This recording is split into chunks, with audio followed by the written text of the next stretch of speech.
नमस्कार साथियों, स्वागत है आप सभी का एक बार फिर से ओम गुरुकुल एकेडमी के इस ऑनलाइन मंच पर, जहां मैं पवन सिंह आप सभी का एक बार फिर से हार्दिक स्वागत और अभिनंदन करता हूं।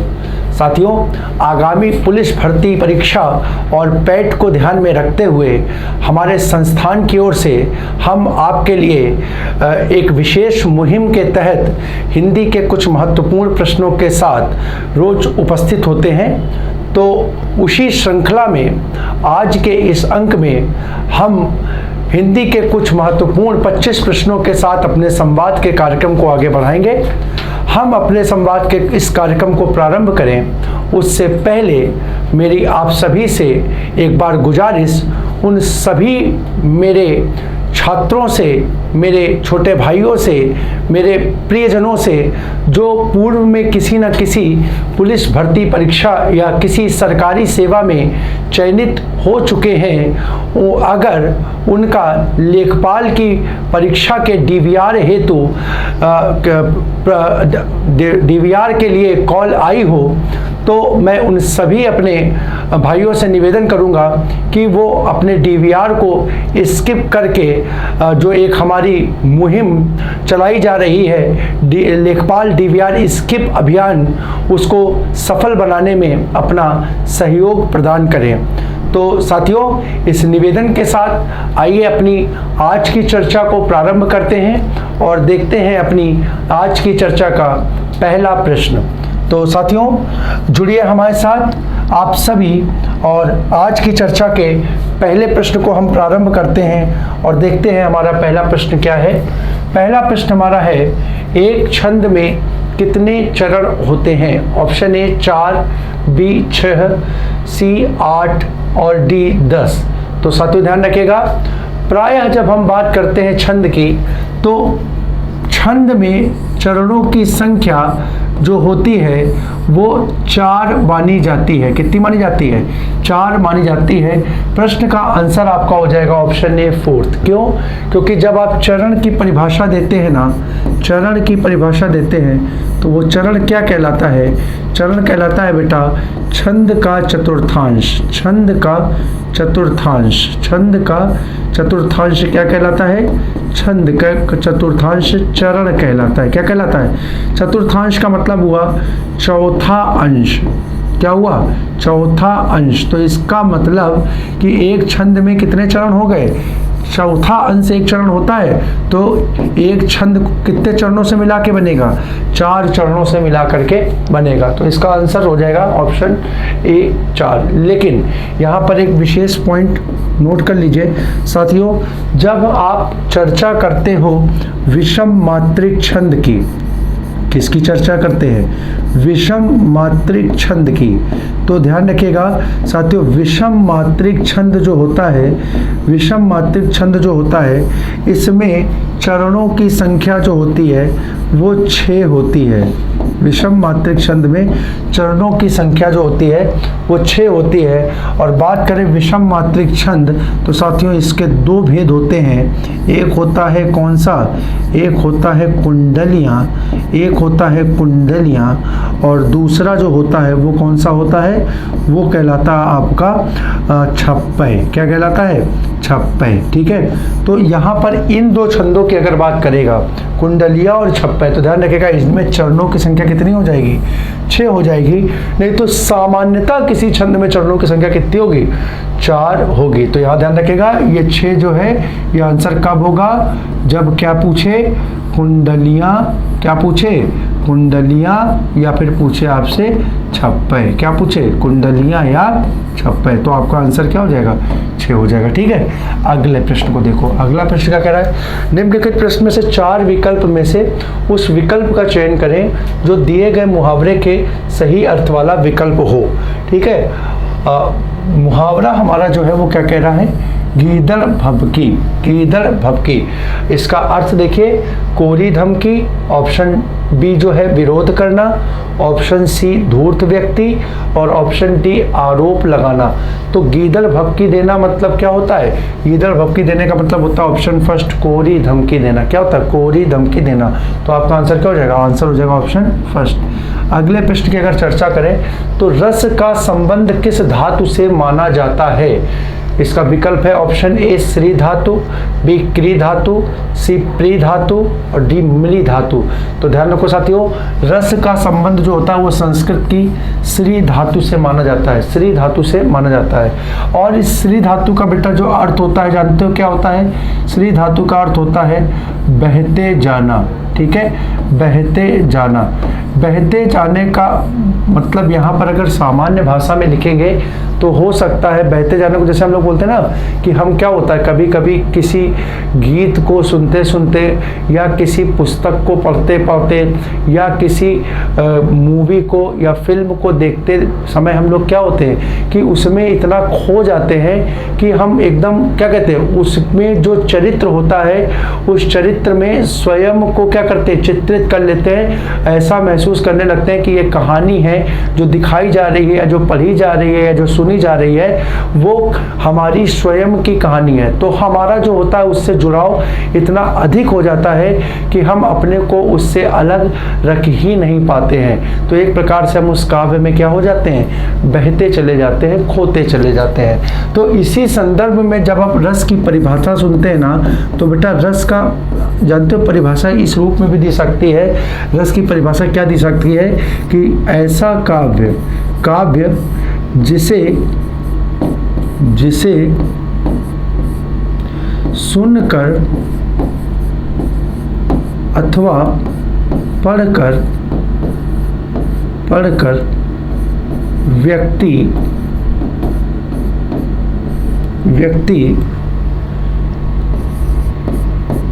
भावनाओं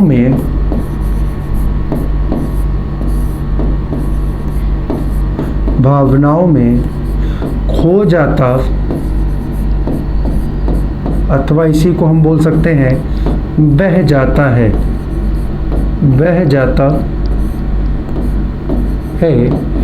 उसे हम किस नाम से जानते हैं? उसे साथियों हम रस के नाम से जानते हैं। तो यहाँ से मिल गया इसकी परिभाषा भी कि श्री जो है उसका शाब्दिक अर्थ होगा बहना या बहते जाना। ये याद रख लीजिएगा साथियों, कई बार पूछ सकता है कि रस की धातु श्री का शाब्दिक अर्थ क्या होता है, का शाब्दिक अर्थ क्या होता है? तो शाब्दिक अर्थ होता होगा उसका हो जाएगा बहते जाना। अगला क्वेश्चन देखो, निम्नलिखित प्रश्न में से 4 विकल्पों में से उस सही विकल्प का चयन करें जो निर्देशानुसार वाक्य परिवर्तन वाला सही विकल्प है।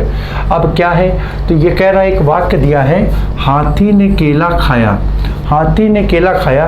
अब इसको कह रहा है कि आपको इस वाक्य को कर्मवाच्य में परिवर्तित करना है, कर्मवाच्य में परिवर्तित करना है। तो कर्मवाच्य में परिवर्तित कैसे होगा? तो ऑप्शन ए हाथी केला खाता है, बी हाथी केला खा लिया, सी हाथी द्वारा केला खाया गया और डी हाथी केला खाया।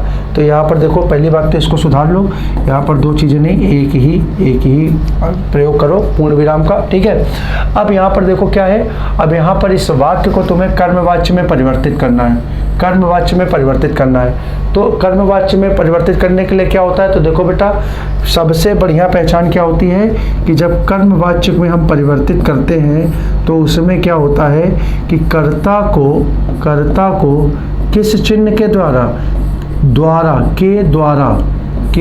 चिन्ह के द्वारा जोड़ दिया जाता है। कर्मवाच्य में कर्ता को के द्वारा चिन्ह के द्वारा जोड़ दिया जाता है। तो यहाँ पर देख लो किस वाक्य में के द्वारा आ रहा है तो वो तुम्हें दिखाई दे जाएगा। कहाँ आ रहा है? तो ऑप्शन सी में मिल रहा है हाथी द्वारा या हाथी के द्वारा केला खाया गया, हाथी के द्वारा केला खाया गया। और यहाँ पर ये हाथी क्या है? केला खाने का कार्य कौन कर रहा है? हाथी कर रहा है। तो बेटा हाथी क्या बन गया? हाथी बन गया कर्ता, हाथी क्या बन गया? कर्ता। और कर्ता का पद देखो, कर्ता का पद किससे जुड़ गया? द्वारा से जुड़ गया। तो यहाँ पर इस प्रश्न का आंसर क्या हो जाएगा? ऑप्शन 3 सी हो जाएगा कि हाथी द्वारा केला खाया। ये वाक्य किसका हो जाएगा? कर्मवाच्य का हो जाएगा। और साथियों अगर मैं आपको पूछूं तो मैं आपको बता चुका हूं, सिर्फ अगर इस वाक्य को पूछे हाथी ने केला खाया इसमें कौन सा वाच्य है तो विकल्प में आप बताएंगे। साथियों विकल्प में आप हमको आंसर दे करके बताएंगे कि इसमें कौन सा वाच्य है, क्योंकि मैं इस प्रश्न का जो संकेत है वो अपने अंतिम अंक में आपके सामने रख चुका हूं। कई बार हम इसकी चर्चा को कर चुके हैं। अगले प्रश्न के 4 विकल्प आपके सामने दिए हुए हैं और इन 4 विकल्पों में आपसे पूछ रहा है आधा रुकना। तो आधा रुकने का अगर आप लोगे तो देखो बेटा ये क्या बनेगा, अर्ध विराम बनेगा। क्या बनेगा, अर्ध विराम बनेगा। कुल मिलाकर के आपसे पूछ रहा है इसमें अर्ध विराम का चिन्ह कौन सा है, तो आंसर बेटा हो जाएगा ऑप्शन बी, अर्ध विराम का चिन्ह हो जाएगा। बाकी की अगर चर्चा करें तो देखो बेटा ये होता है किसका, ये होता है अल्प विराम का। किसका होता है, अल्प विराम का चिन्ह होता है। अगर उसके बाद दूसरे की चर्चा करें तो ये किसका होता है, तो ये बेटा होता है पूर्ण विराम का चिन्ह होता है। किसका होता है, पूर्ण विराम का चिन्ह होता है। और इसकी चर्चा करें तो बेटा ये किसका होता है, ये विस्मयादि बोधक का होता है। किसका होता है, विस्मयादि बोधक का होता है। पक्का, ये विस्मयादि बोधक का चिन्ह हो जाएगा। ठीक, तो ये आपके इस प्रकार से इस प्रश्न का आंसर हो जाएगा ऑप्शन बी। अगले प्रश्न को देखो। अगला प्रश्न क्या कह रहा है, निम्नलिखित प्रश्न में 4 विकल्पों में से दिए गए शब्द के सही समास वाला विकल्प पहचानना है। पद क्या है, दशानन। कई बार रिपीट हो चुका है क्वेश्चन, बहुत सामान्य सा है। अगर आप इस पद को तोड़ोगे तो ये पद क्या मिलेगा, 10 धन आनन, 10 धन आनन। तो इसका मीनिंग क्या बनेगा बेटा, 10 आनन का मतलब क्या होता है, सिर होता है। अब विकल्प देख लो, 10 है आनन जिसके, 100 है आनन जिसके, 10 है आंगन। ये तो पद ही नहीं मिल रहा ना, 100 का तो कहीं उल्लेख नहीं है, 10 तो ठीक है, 10 तो ठीक है, लेकिन नान और आंगन का कोई उल्लेख नहीं है। तो आंसर इसका क्या हो जाएगा, ऑप्शन फर्स्ट हो जाएगा, 10 है आनन जिसके।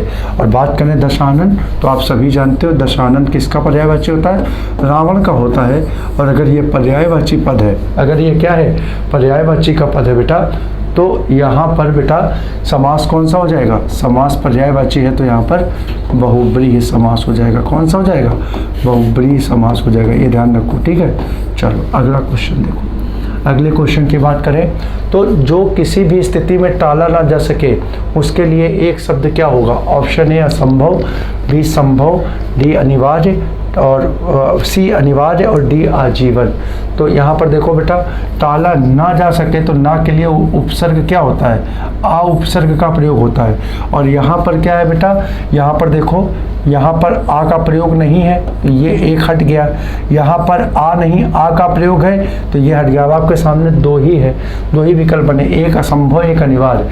तो यहाँ पर असंभव का मतलब क्या हुआ, जो संभव ना हो, जो संभव ना हो, जो संभव ना हो वो क्या है, असंभव है। तो यहाँ पर जो आपसे बच रहा है विकल्प, वो कौन सा बच रहा है, चौथा बच रहा है, तो वही आपका आंसर हो जाएगा। अनिवार्य का मतलब क्या होगा, जो किसी भी स्थिति में टाला ना जा सके, जो किसी भी स्थिति में टाला ना जा सके। अगले प्रश्न को देखो। अगला प्रश्न है, निम्नलिखित प्रश्न में 4 विकल्प दिए गए हैं जिनमें से एक शब्द दिए गए अनेकार्थी शब्द का एक अर्थ है, उस शब्द को आपने चुनना है। कुल मिलाकर के यहाँ पर एक शब्द अरुण दिया गया है, आपको बताना है कि इस अरुण शब्द का कौन सा ऐसा पद है जो इसके समान अर्थ देता है, इसके समान अर्थ देता है। ऑप्शन ए सूर्य, बी आकाश, सी सोना और डी गोद। आप सभी जानते हो अरुण जो होता है वो किसका, एक सूर्य का पर्यायवाची होता है। किसका, सूर्य का पर्यायवाची होता है। तो इस प्रश्न का आंसर हो जाएगा ऑप्शन ए। अगले प्रश्न को देखो। अगला प्रश्न कह रहा है, निम्नलिखित प्रश्न में 4 विकल्पों में से अधिकरण कारक की विभक्ति आपने पहचाननी है। अधिकरण कारक की विभक्ति आपने पहचाननी है। विकल्प देखो, ए रा रे, बी से के, सी हे अरे और डी में पर। तो साथियों कारक कितने होते हैं, कारक आपको मालूम है कारकों की संख्या 8 होती है और प्रत्येक कारक की पहचान उसकी विभक्ति के माध्यम से होती है। आपसे पूछ रहा है किस कारक की, अधिकरण कारक की। तो अधिकरण कारक की विभक्ति बेटा होती है ऑप्शन डी, में और पर।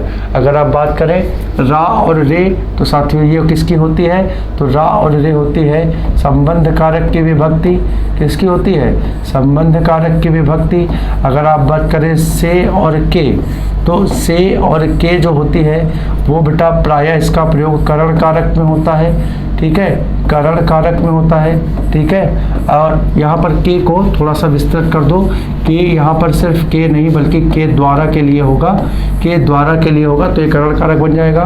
और आप जानते हो हे और अरे जो होती है वो संबोधन कारक को निरूपित करती है। किसको, संबोधन कारक को निरूपित करती है, संबोधन कारक की विभक्ति होती है। ठीक है, तो इस प्रकार से इस प्रश्न का आंसर क्या हो जाएगा, ऑप्शन फोर्थ हो जाएगा।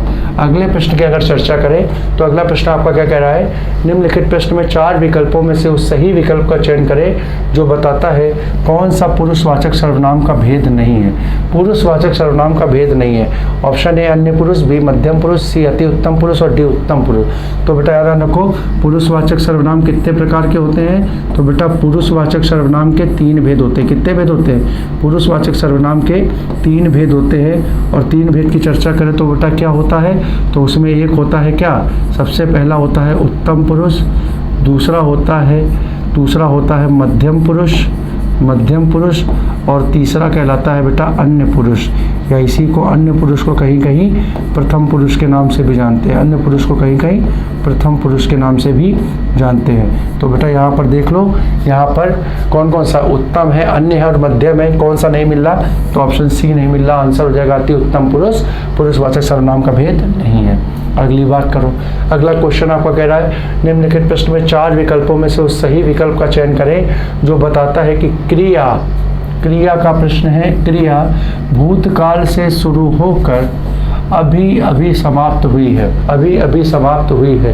ठीक है, विकल्प है ए सामान्य भूतकाल, बी आसन्न भूतकाल, सी अपूर्ण भूतकाल और डी पूर्ण भूतकाल। तो देखो बेटा यहाँ पर अभी अभी समाप्त होने को बोल रहा है, यानी क्रिया जो है वो प्रारंभ बीते समय पे हुई है, लेकिन उसका समापन जो है एकदम अभी अभी, यानी वर्तमान से निकट के भाव में है।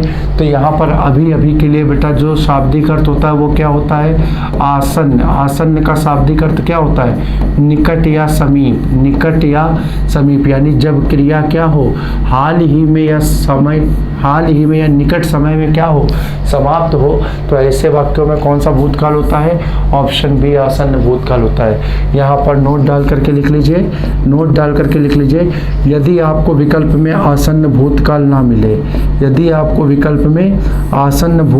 मिले तो ध्यान रखिएगा बेटा आपका आंसर यहाँ पर एक और बन सकता है, जो क्या होगा, जिसको हम पूर्ण वर्तमान के नाम से जानेंगे। किसके नाम से जानेंगे, पूर्ण वर्तमान काल के नाम से जानेंगे। देखो बेटा आसन्न भूतकाल और पूर्ण वर्तमान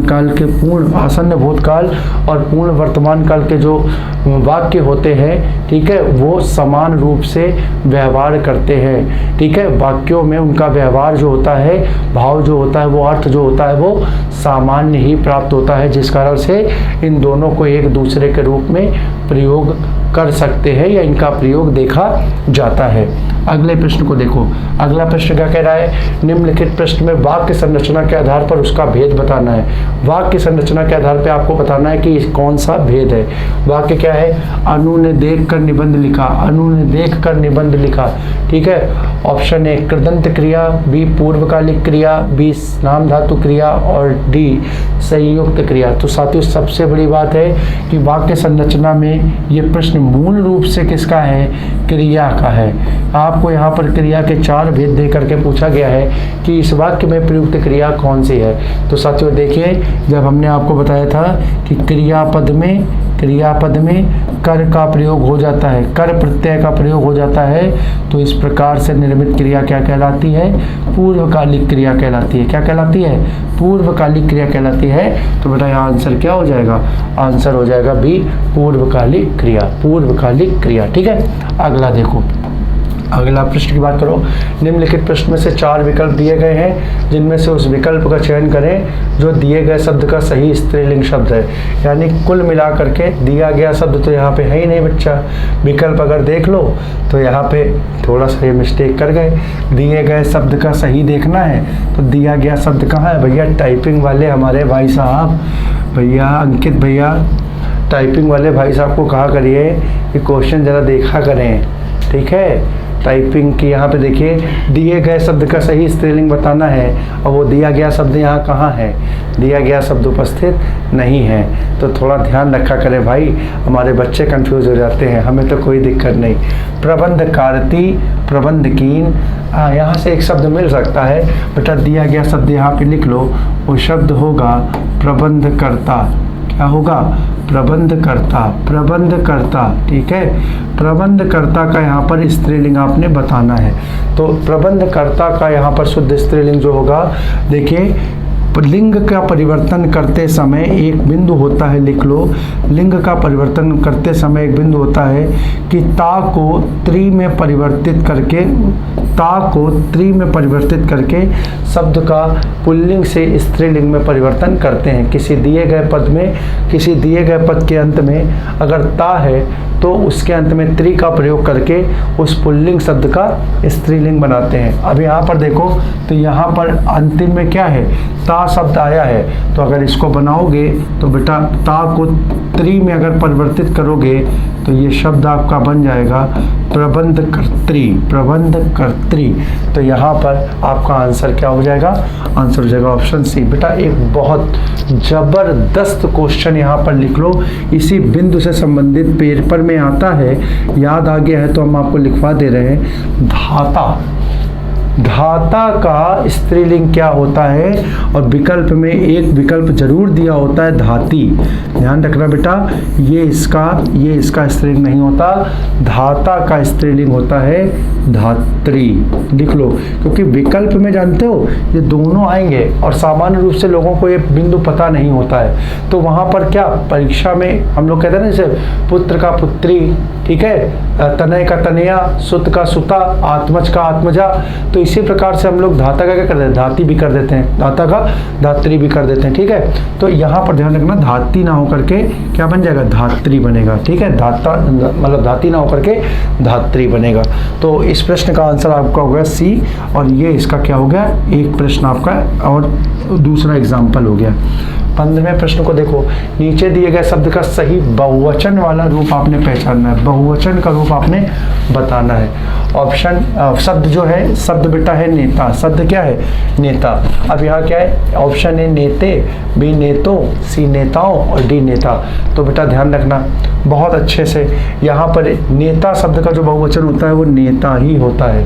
अब यहाँ पर शुद्ध रूप से एक जो वास्तव में होना चाहिए वो विकल्प के रूप में, यहाँ पर देखो कुछ शब्द ऐसे होते हैं, कुछ शब्द ऐसे होते हैं जिनका क्या करते हैं, बहुवचन बनाने के लिए उसमें कुछ शब्दों को जोड़ते हैं प्रत्यय के रूप में। तो वैसे तो नेता शब्द का जो है वो वचन परिवर्तन नहीं होता है, लेकिन अगर बनाना भी चाहें तो बेटा देखो इसका हम बनाएंगे क्या, नेता गण। क्या बनाएंगे, नेता गण। तो यहाँ पर इस गण शब्द को जोड़ करके, गण का मतलब क्या हो जाता है, गण का मतलब समूह हो जाता है, और यहाँ पर जब गण शब्द जुड़ जाता है ना तो वो बता देता है कि ये नेता एक नहीं है, एक से अधिक का प्रतिनिधित्व करने वाला पद है। ये पद जो है वो एक से अधिक का प्रतिनिधित्व करेगा, तो ये हो जाएगा बहुवचन का स्वरूप। नहीं, अगर पेपर में पूछा जाए तो ध्यान रखिएगा नेता का बहुवचन नेता ही, यानी यहाँ पर ये शब्द ऐसे भी पूछा जा सकता है कि नेता शब्द जो है उसका प्रयोग एक वचन और बहुवचन दोनों में होता है। ये प्रश्न आपका ऐसे बन सकता है कि चार विकल्प दे देगा और पूछेगा किसका प्रयोग एक वचन और बहुवचन में समान रूप से होता है, या ऐसे पूछ सकता है कि निम्न विकल्पों में से किसका एक वचन और बहुवचन एक ही होता है, परिवर्तन उसमें नहीं होता है। तो ध्यान रखिएगा वो शब्द क्या हो जाएगा, नेता हो जाएगा। क्या हो जाएगा, नेता हो जाएगा, ठीक है। हाँ, एक पॉइंट आपको और बहुत इंपॉर्टेंट बता दें साथियों, नेता का इम्पोर्टेंट मार्क करके लिख लो, नेता का बहुवचन नेताओं भी बन जाएगा।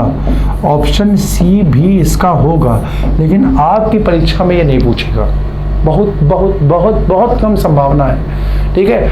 और ख़ास तौर से मैं बता दूं, पेट और यूपी कांस्टेबल के लिए तो प्रश्न नहीं आना है। हाँ, अगर कुछ संभावना थोड़ी बहुत बनती है तो यूपी एसआई के पेपर को लेकर के बनती है। देखो, नेता का बहुवचन नेताओं हो सकता है कब, जब नेता शब्द, नेता पद का प्रयोग विभक्ति के साथ हो, नेता पद का प्रयोग विभक्ति के साथ हो, ठीक है, विभक्ति के। अगर अगर किसी वाक्य में ये नेता शब्द विभक्ति के साथ आ गया, किसके साथ आ गया? विभक्ति के, यानी कारक और विभक्ति के साथ प्रयोग हो गया, तो बेटा निश्चित मान लेना वहाँ पर इसका बहुवचन अगर बनाने को बोला जाएगा तो वो नेताओं हो जाएगा। क्या हो जाएगा? नेताओं हो जाएगा। ठीक है, तो विभक्ति के साथ प्रयोग होगा तो इसका बहुवचन नेताओं बनेगा। सामान्य रूप से ये नेता रहता है और इसमें अगर गण प्रत्यय लगाते हैं तो ये इसका बहुवचन बन जाता है। बढ़िया, प्रश्न को समाप्त करते हैं और अगले प्रश्न को देखते हैं। नीचे दिए गए शब्द का सही बहुवचन रूप वाला विकल्प आपने पहचानना है। फिर यहाँ पर शब्द गायब कर दिया है, शब्द लिख लो बेटा। शब्द होगा ऋतु। शब्द क्या होगा? ऋतु होगा। ठीक है, शब्द होगा ऋतु। नीचे दिए गए शब्द का सही बहुवचन वाला रूप विकल्प पहचानना है, तो यहाँ पर ऋतु शब्द का पूछा गया है, तो ऑप्शन ए ऋतुओं, ऋतुओं और ऋतुएं, तो यहाँ पर इसका आंसर हो जाएगा ऑप्शन ए ऋतुएं। ऋतु का बहुवचन हो जाएगा ऋतुएं। ठीक है, ऑप्शन फर्स्ट। अगले प्रश्न को देखो, 16वां प्रश्न आपका है, स्वर रहित व्यंजन जब स्वर सहित व्यंजन से मिलता है तब क्या कहलाता है? कोई स्वर रहित व्यंजन जब स्वर सहित व्यंजन से मिलता है तो क्या कहलाता है? ऑप्शन ए संयुक्ताक्षर, बी द्वित्व, सी तालव्य और डी स्वरयंत्री। तो बेटा इसका आंसर हो जाएगा ऑप्शन ए संयुक्ताक्षर। अब साथियों ध्यान रखो, यहाँ पर एक इम्पॉर्टेंट बिंदु है साथियों, यहाँ पर दो पद दिए हुए हैं, एक है संयुक्ताक्षर और दूसरा दिया गया है बेटा द्वित्व। दूसरा देख लो क्या दिया हुआ है? दूसरा दिया हुआ है द्वित्व। इन दोनों में अंतर देख लो बेटा, यहाँ पर देखो क्या है, दोनों में व्यंजनों का मेल होगा, दोनों में व्यंजनों का मेल होगा। ठीक है, दोनों में व्यंजनों का मेल होगा, लेकिन अंतर क्या होगा बेटा? अंतर देखो, अंतर क्या होगा कि यहाँ पर जो व्यंजन मिलेंगे, ठीक है, यहाँ पर जो व्यंजन मिलेंगे, किसमें? यहाँ पर जो व्यंजन मिलेंगे उसकी प्रकृति क्या होगी? उसकी प्रकृति होगी असमान व्यंजन। क्या होगी? असमान व्यंजन। ठीक है, और यहाँ पर जो व्यंजन मिलेंगे बेटा उसकी प्रकृति क्या होगी? समान व्यंजन। क्या होगी? समान व्यंजन। ठीक है, तो जब समान व्यंजन आपस में मिलते हैं, जब समान व्यंजन आपस में मिलते हैं तो बेटा वहाँ क्या हो जाता है? जब समान व्यंजन आपस में मिलते हैं तो वहाँ बेटा द्वित्व व्यंजन होता है। क्या होता है? द्वित्व व्यंजन होता है। और जब असमान व्यंजन मिलते हैं तो वहाँ बेटा संयुक्ताक्षर होता है, संयुक्ताक्षर। अब इसको एग्जाम्पल के माध्यम से समझ लें तो देखो, जैसे हमने आपको बताया कि ये एक व्यंजन क्या है आपका? एक व्यंजन है आपका का। ये का कैसा हो गया बेटा? ये हो गया देखो स्वर रहित, जो कि यहाँ पर दिया हुआ है स्वर रहित। और दूसरा व्यंजन हमने यहाँ पर ले लिया शा, और ये व्यंजन क्या हो गया? स्वर सहित। क्या हो गया? स्वर सहित। तो ये दोनों जब आपस में मिलेंगे बेटा, क्या मिलेंगे?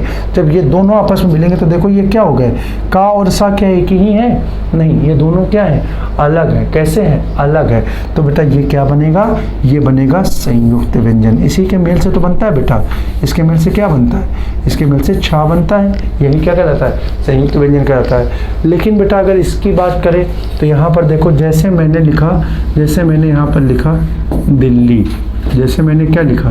दिल्ली। तो जरा यहाँ पर देखो, इतनी चीज को देखो तो बेटा ये क्या लिखा है? ये लिखा है ला स्वर रहित और उसके साथ क्या? ला और फिर स्वर इसके साथ ई।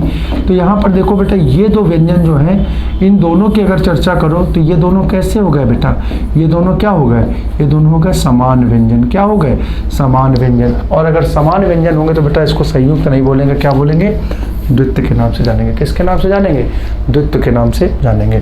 अगले प्रश्न को देखो, अगला प्रश्न हमारा क्या है? कौन सा व्यंजन नासिका द्वारा उच्चारित होता है?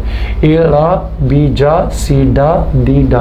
तो आप सभी जानते हो बेटा, नासिक के व्यंजन किसे कहते हैं? नासिक के व्यंजन बेटा बोलते हैं पंचम वर्ग के वर्ण को या पंचमाक्षर को। और पंचमाक्षर की बात करो तो बेटा पंचमाक्षर में क्या मिलता है?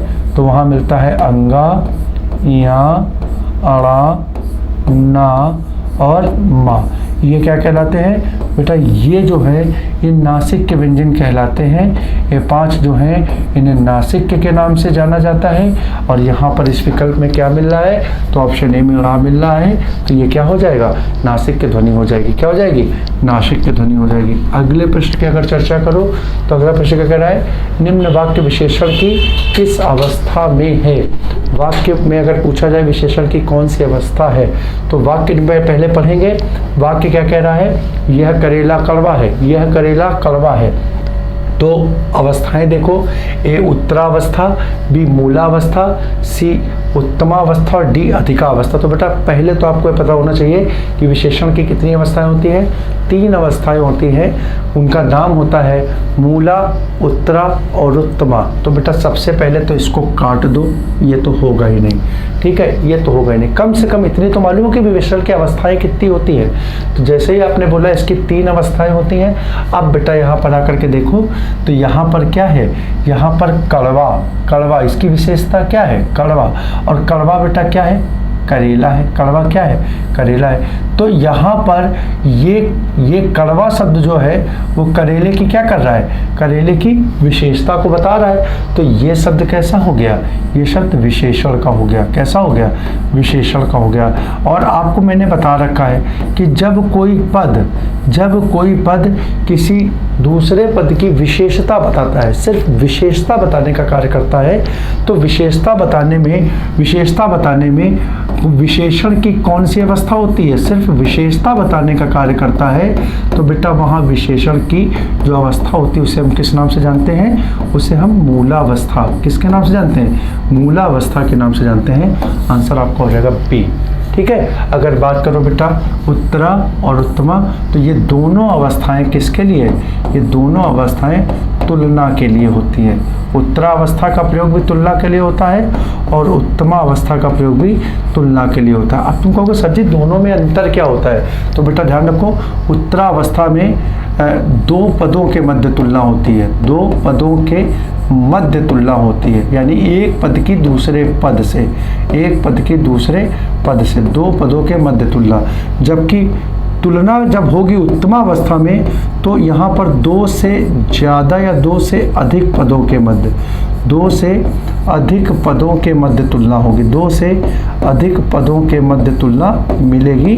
तो ये क्या कहलाएगा, ये उत्तमावस्था हो जाएगा। ये क्या हो जाएगा, उत्तमावस्था हो जाएगा। पक्का। अगला प्रश्न देखो मेरे भाई, अगला प्रश्न क्या कह रहा है, तुलसीदास जी द्वारा रचित प्रसिद्ध महाकाव्य का नाम। बहुत मतलब बेसिक सा प्रश्न है, बच्चों की जबान पर रह जाए। तुलसीदास को अगर हम जानते हैं तो जाहिर सी बात है उनके जानने का कारण है उनके द्वारा लिखी गई पुस्तक, जिसको भारत का बच्चा बच्चा जानता है।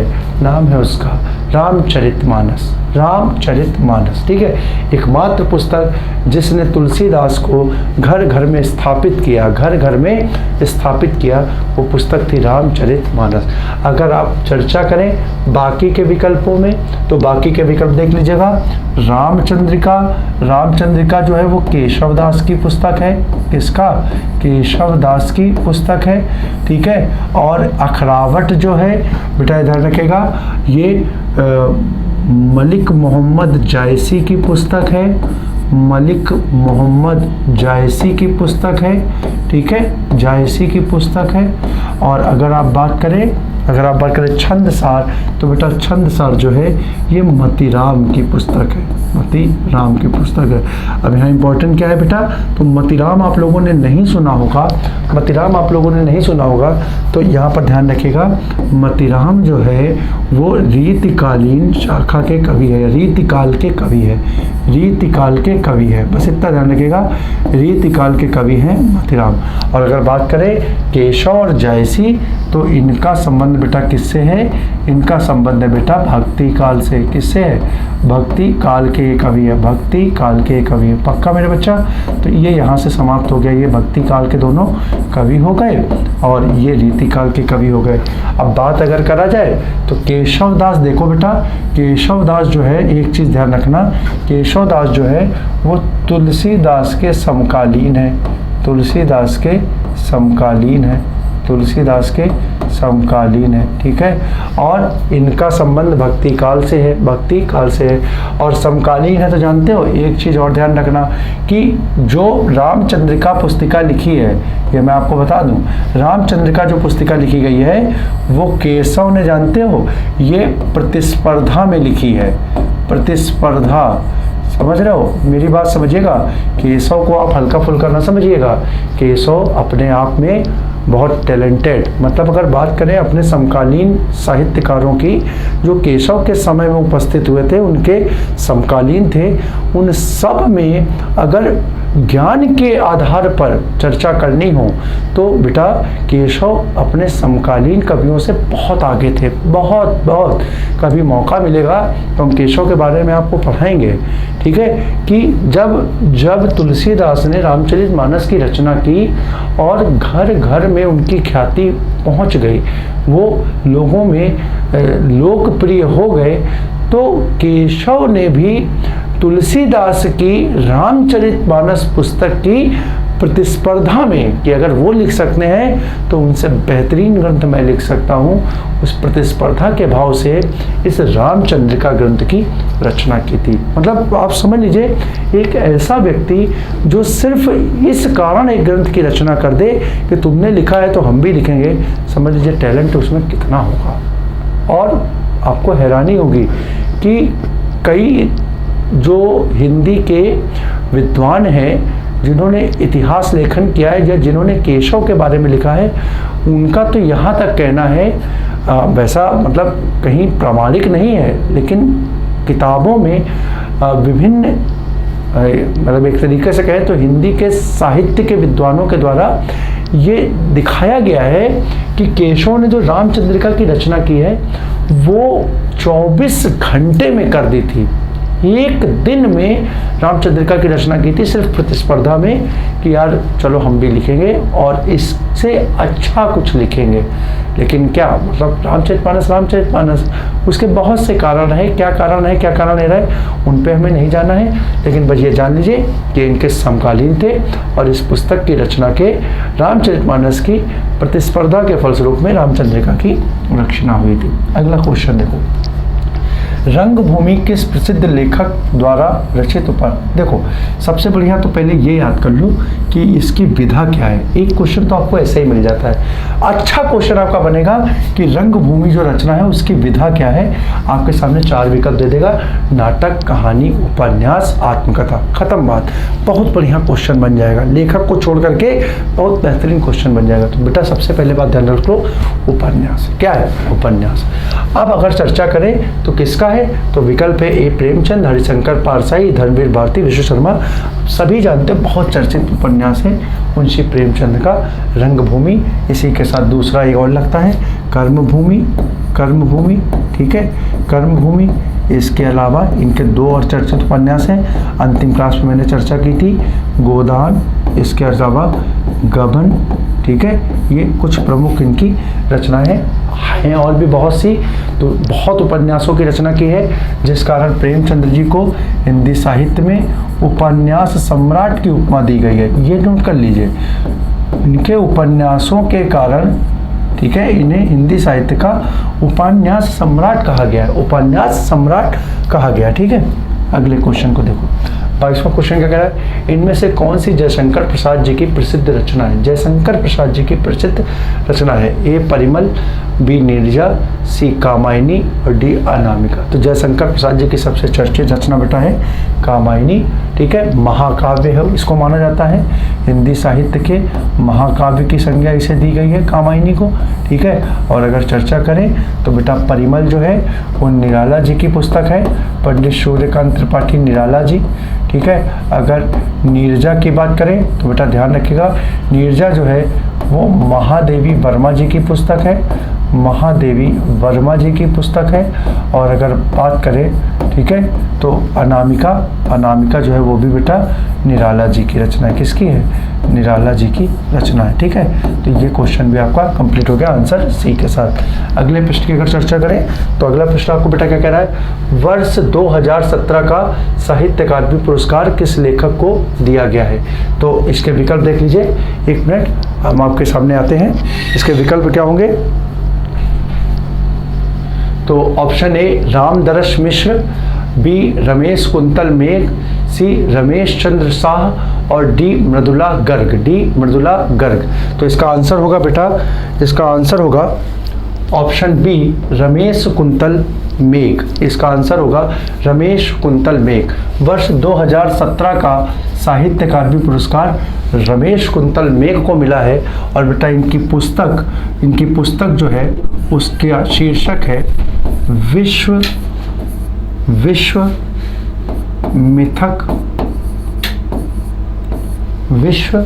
मिथक सरित सागर। ये पुस्तक इनकी थी, लिख लीजिएगा, विश्व मिथक सरित सागर नामक पुस्तक के लिए इन्हें क्या साहित्य अकादमी पुरस्कार से सम्मानित किया गया, साहित्य अकादमी पुरस्कार से सम्मानित किया गया। अगले प्रश्न को देखो, तो अगला प्रश्न आपका क्या कह रहा है, निम्नलिखित प्रश्न में 4 विकल्पों में से उस सही विकल्प का चयन करें जो दिए गए पद्य का उचित अलंकार रूप है। अलंकार और पंक्ति क्या है, एकदम सरल सी पंक्ति है बेटा, तरानी तनुजा तट तमाल तरुवर बहुछाए।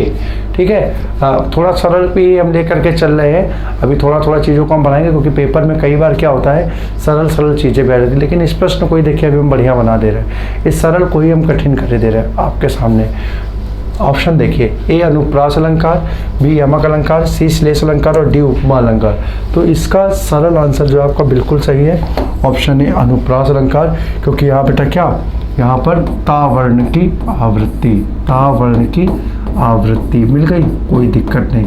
लेकिन अब अगर हम बोलें बेटा यहाँ पर, ठीक है, उचित अलंकार रूप सबसे अच्छा विकल्प है, यानी कौन सा अलंकार। अब विकल्प जरा देखो, अगर मैं विकल्प यहाँ पे आपको दे दूं, 4 विकल्प आपको दे दूं, 4 विकल्प आपके सामने में रख दूं। पहला छेका, दूसरा वृत्या, तीसरा लाटा और चौथा सुत्या। आप देखें कितना गजब का क्वेश्चन बन गया। अब आपने बताना है, हम कह रहे हैं 1 मिनट के लिए इसको भूल जाओ। आपके सामने विकल्प हैं ए बी सी डी। अब अगर आपको बताना है कि ये अनुप्रास अलंकार का कौन सा भेद है, अनुप्रास अलंकार का कौन सा भेद है, तो अब बताइए बेटा क्वेश्चन हो गया बढ़िया, अभी क्वेश्चन हो गया बढ़िया। अब अगर ये क्वेश्चन अच्छा हो गया तो इसका आंसर क्या होगा, तो बेटा इसका आंसर होगा वृत्त्यानुप्रास। वृत्त्यानुप्रास यानी जब वर्णों की आवृत्ति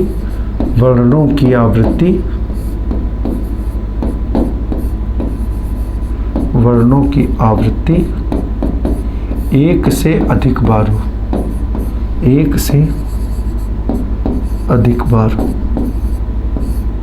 वर्णों की आवृत्ति एक से अधिक बार, ठीक है। आवृत्ति अब यहाँ पर देख लो, तो वर्ण की आवृत्ति कितनी, ता ता ता ता ता, कितनी बार हुई, 1 2 3 4, एक से अधिक बार हुई, 4 बार आवृत्ति हुई, तो यहाँ पे कौन सा हो जाएगा, यहाँ पर वृत्त्यानुप्रास हो जाएगा, ये ध्यान रखना, वृत्त्यानुप्रास हो जाएगा, ठीक है।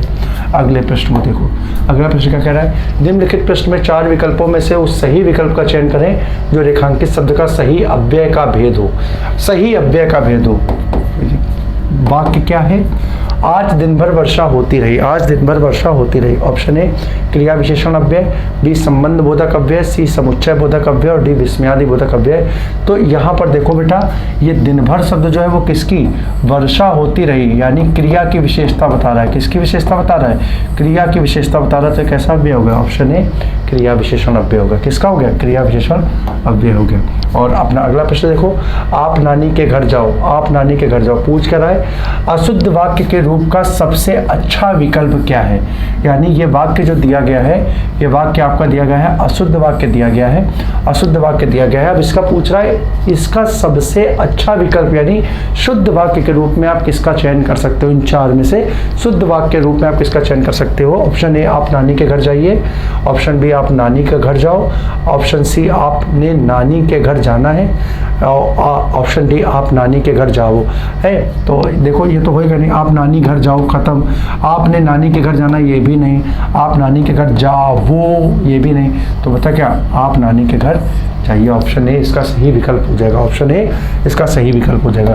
तो साथियों, इस प्रकार से हमारी आज की चर्चा के जो महत्वपूर्ण 25 प्रश्न थे, उन प्रश्नों को हमने आपके सामने रखा।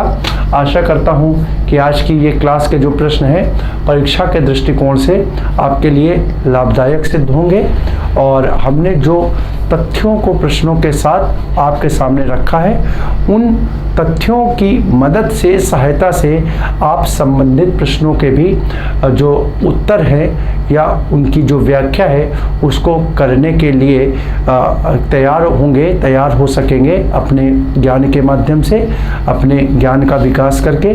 ठीक है, आप संबंधित प्रश्नों के भी उत्तरों को निकाल पाएंगे। इस